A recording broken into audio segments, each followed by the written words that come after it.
lies and rumors. I was quoted as saying, "Let them eat cake," after being told the French people were starving.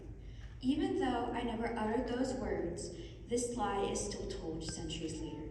Today, I will share my life in my own words. No lies, no rumors.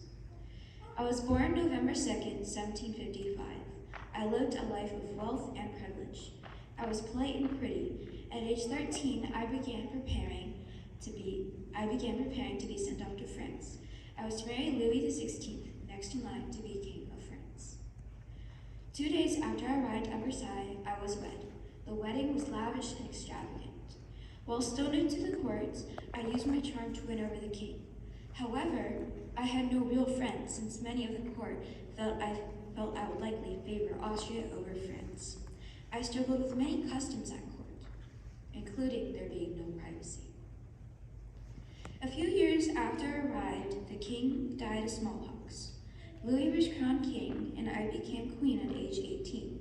Far too young in my opinion, but I quickly stepped up and changed the court to allow more privacy. I began to waste the French wealth on parties and fashion. Eventually, the French people, which had once loved me, had enough. I tried to charm them, but it didn't work. The French Revolution was already brewing. The French mob cut off Louis's head with the new invention called a guillotine. Several months later, I suffered the same fate.